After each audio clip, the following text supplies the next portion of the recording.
રાજ્યના આરોગ્ય મંત્રી પ્રફુલ્લ પાનસેરિયાએ ગઈકાલે મંગળવારે સાંજે જામનગરની મેડિકલ કોલેજમાં વિદ્યાર્થીઓ સાથે નમો મૈત્રી ગોષ્ઠી કાર્યક્રમ અંતર્ગત સંવાદ કર્યો હતો। આ તકે આરોગ્ય મંત્રી દ્વારા એવી પણ જાહેરાત કરવામાં આવી હતી કે જીજી હોસ્પિટલ ખાતે આગામી સમયમાં કેથ લેબનું નિર્માણ કરવામાં આવશે।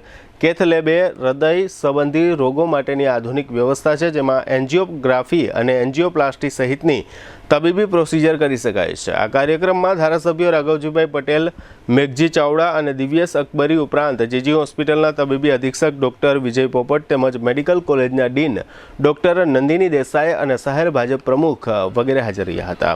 આ તકે આરોગ્ય મંત્રી પ્રફુલ્લ પાનસેરિયાએ આપેલી વિગતો પ્રસ્તુત છે। જામનગર મેડિકલ કોલેજની અંદર વિદ્યાર્થી સાથેનું નમો મૈત્રી સંવાદનું આયોજન કરવામાં આવ્યું હતું। મેડિકલના સ્ટુડન્ટ્સ અને એમનો સ્ટ્રેસ ઘણીવાર આપણે સાંભળતા હોય છે અને એનું ભણવાનું એટલું બધું સ્ટ્રેસવાળું હોય છે, તો એને જીવનની અંદર સફળ થવા માટે માત્ર ડૉક્ટરની ડિગ્રી પ્રાપ્ત કરીને આપણે સફળ થતા નથી। એ જ્ઞાન આજે ગીતા પણ દરેક વિદ્યાર્થીઓને ગિફ્ટમાં આપવામાં આવી છે। જ્યારે એ ડૉક્ટર બનીને પણ જો પોતાનું સ્પિરિચ્યુઅલ જ્ઞાન હશે તો ચોક્કસ એ સફળ થશે।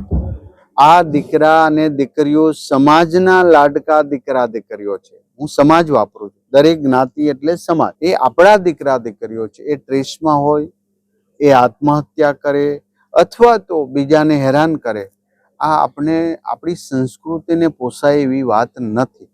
માટે કેટલાને પનિશમેન્ટ કરીએ, કેટલાને સજા કરીશું, સજા કરવું એ પણ આપણે ગમતું નથી। માટે આજે સંવાદ થકી આ વિદ્યાર્થીઓ સાથે ખૂબ સરસ વાત થઈ, મને ગમ્યું।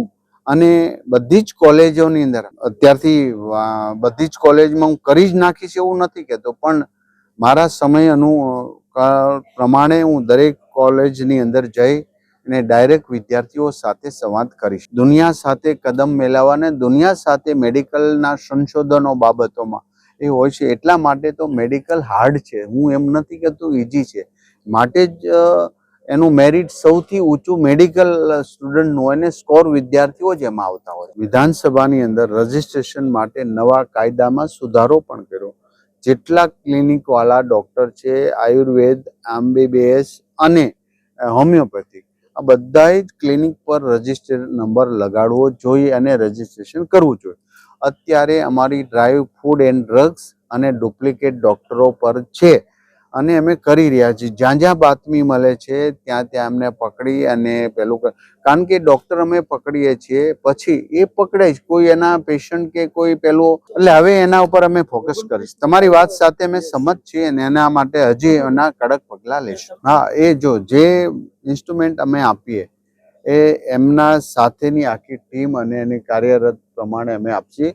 આ વિસ્તારની અંદર પ્રાઇવેટ હોસ્પિટલમાં હશે એક બે જગ્યાએ, પણ ગરીબ લોકો માટે જો કે પ્રાઇવેટમાં આયુષ્માન કાર્ડમાં એ કામગીરી થઈ રહી છે, એ હેતુસર સિવિલની અંદર અને આપણા સુપર સ્પેશિયાલિસ્ટ ડૉક્ટરો જે બની રહ્યા છે એમને પણ જ્ઞાનની વૃદ્ધિ થાય અને ગરીબ લોકોને એનો સહયોગ। જે આઉટસોર્સિંગનો કર્મચારી હોય એને પોતાને એટલી બધી ઓલી નથી હોતી, હું છૂટો થઈ જાય તો કંઈ વાંધો નહીં। જે પરમેનન્ટ ગવર્મેન્ટના અધિકારી છે એમને પોતાની નોકરીની ચિંતા હોય ને નોકરી પહેલાં કરતાં બહુ ઇમ્પોર્ટન્ટ હોય છે। માટે અમે નક્કી કર્યું છે, કારણ કે કોઈ પણ ઉપરી વડો છે એ નીચેના વડાની એમાં રાખતો હોય છે શ્રદ્ધા, એમાં વિશ્વાસ રાખતો હોય અને એ ગફલત કરે તો ઉપરવાળાને પણ વાગતું હોય છે। પણ આ સમગ્ર તપાસ કેસની કરવામાં આવી છે।